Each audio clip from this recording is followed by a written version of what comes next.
Opinions and stories around the game we love, told by your favorite storytellers. Stay up to date with all things cricket. Subscribe to Cricbuzz's YouTube channel and press that bell icon now. First things first about Lucknow Super Giants. They have done a wonderful job at the auction. They're the kind of team who, if a couple of things go their way, they get the momentum, they've got the squad to go all the way. Will they? Well, we'll talk about that as we go along, but they've certainly put together a squad that'll have the other teams look at them and say, Acha, let's take a look at what these guys are doing. And why do I say so?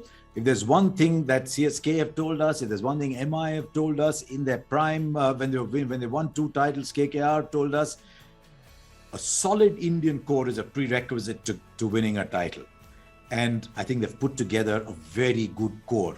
Now, if everyone's roles are clearly defined, and that's critical, and there's a reason I say that, if everyone's roles are clearly defined, KL Rahul, Manish Pandey, Deepak Hooda, Kunal Pandey, Avesh Khan, Ravi Bishnoi.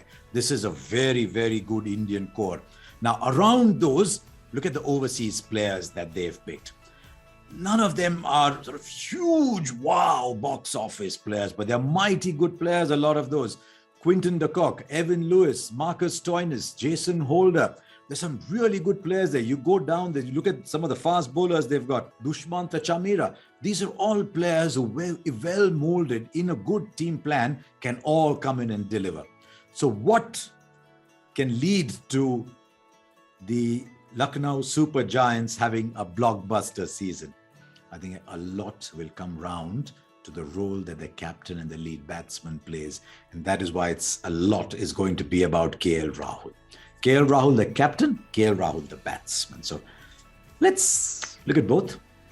KL Rahul, the captain, he hasn't opened to rave reviews, but I'm not worried about that. Because captaining a cricket team is one of the toughest gigs in sport. And not everyone takes to it very easily. I think KL Rahul is a serious cricketer, but this is going to be a test for him. I think he's got good people around him in Gautam Gambhir, whom I rate very highly, and Andy Flower. I know he hasn't had a great season with Punjab Kings, but things weren't always very easy at Punjab Kings. So I think this is his big opportunity to repay the faith that the Lucknow Super Giants have placed in him. They've bought him at a serious price. And I think that's for the dual role that he's playing. But I think KL Rahul, the batsman, can make the job and the life of KL Rahul, the captain, much easier, because this is one serious batsman. I'll be very keen to see how KL Rahul plays this year. And we've had our differences on this. I don't believe that average and aggregate counts for much unless it comes at a certain strike rate. KL Rahul has said strike rate's not the be-all and end-all of T20 cricket. But I can understand, even if grudgingly, why he was doing that at Kings 11 Punjab. They didn't have a solid middle order and a longish tail. Now he comes to Lucknow and he's got an aggressive opener alongside. He's got a fairly aggressive middle order. He's got a team that bats deep. He can go and become KL Rahul, the batsman, whom the bowlers are worried about and say, right, where am I going to bowl to him? The kind of innings he played towards the end of the last IPL, and you had your jaw dropping. I was pushing my jaw back up and saying, this is KL Rahul. So if KL Rahul wants to bat like that and can bat like that reasonably consistently, then Lucknow Super Giants are already up and away. And I think in Quinton de Kock, they've made one of the best purchases. Left-hander, top wicket keeper, will release KL Rahul, take one bit of the load off him, focus more on captaincy, and see what the team needs to do at a certain stage. So Quinton de Kock, aggressive left-hander, wicket keeper, and available the entire season now that he's not playing Test cricket for South Africa. So he realizes his future is here, and he'll be willing to give it everything he's got. So I think Rahul and Quinton de Kock is a fabulous opening partnership. Now let's go down the 11, as we always do. Let's go down the 11. And some of you might wonder and say, why is he going wow when he's got Manish Pandey at number 3? There's a reason again. And I think Gautam Gambhir, who knows Manish Pandey well, has bought him for a reason and will give him that role. Manish Pandey at 3 cannot play at 105, 110, 112, 115. But there is the other Manish Pandey, and he started this year's Ranji Trophy season very well. And I think if he's told exactly what I'm saying about KL Rahul, come on, Manish. You played the Under-19 World Cup in 2008. Come on, go and have fun. Go and play the way you are. I know you're going to give me 10 in the field. Now give me 25, 30. Don't give me 70, 80. Give me 25, 30, 40 at a certain rate, and that's fine. And I think Manish Pandey, who played a lot of very good cricket under Gautam Gambhir at KKR, I think I can see that connect there. So I'm very happy to have Manish Pandey bat at 3.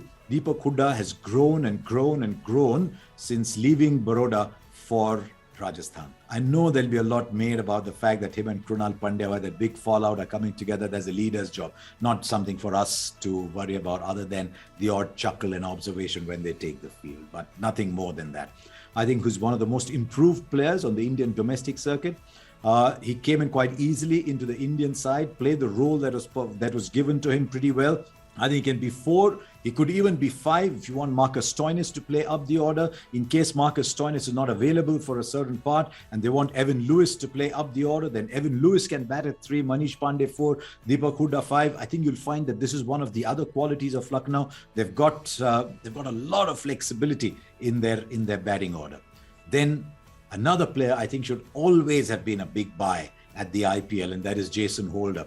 Probably might miss a couple of matches, but Jason Holder at 6 will stabilize the innings. If there've been the early loss of wickets, he can play the big hits as he's shown so often, and he's that wonderful seam bowling all-rounder that every team craves for. So I think that's a very decent top 6.